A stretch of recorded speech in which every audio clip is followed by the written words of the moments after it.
नमस्कार। आज मु आपणकर वास्तुशास्त्री दुर्गा सामल आपण को आज नूतन एक वीडियो रे भूमिर कण वृद्धि बा ह्रास रे कौन वास्तुर प्रभाव रही ताकू मु आपण सामने एक तथ्य रखी।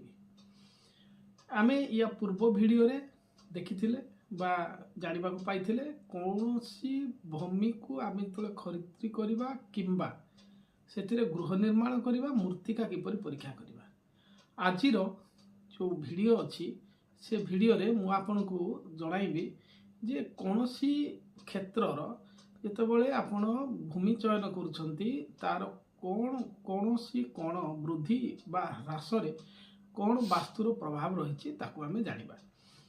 प्रथमे आमे जानिबा आमे जेहेतु जानिछंती आमर 8 दिग मध्यरु जदि ईशान्य दिग उत्तर भाग बढ़ी बा पूर्व भाग बढ़ी जदि अधिका कोण बढ़ी थाए ताले एपरी भूखंड भाग्य रे थिले मिले एवं यह सर्वोत्तम भूखंड अटे।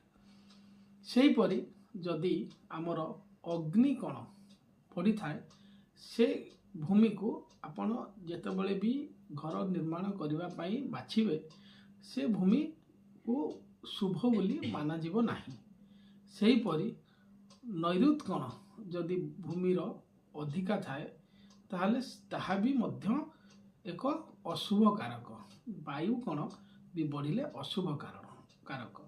तेणु करी आपण जेतेबेले भूमि चयन करिवे देखिबे जे ईशान्य कोण वृद्धि होइथिले आपणक पई यह शुभप्रद।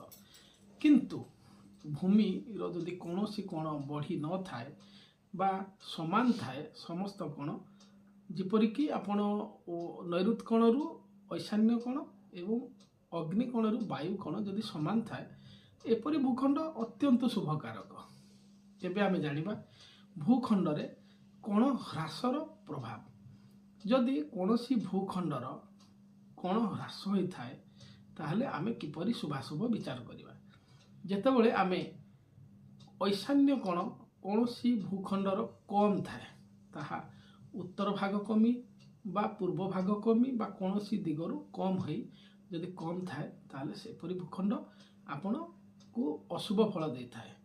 जदि भूखंडर अग्नि कोण कम थाए ताहले एपरि भूखंड रे आपण वास कले कोनोसी प्रकार क्षति होबार संभावना नाही एवं यह उत्तम बोली माना जाए।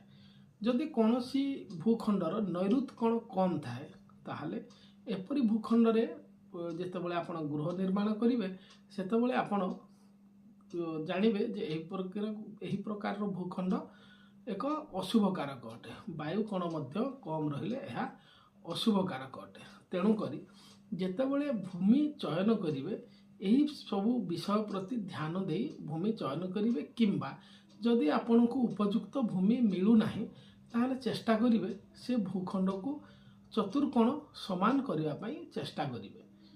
धन्यवाद। आपण को मोर जदि वीडियो भल लागुची ताहले आपण मोर एई YouTube चैनल को सब्सक्राइब करंतु जहा द्वारा हमकु प्रेरणा मिलिवो आगो को अधिका वीडियो बनेबा पई। धन्यवाद।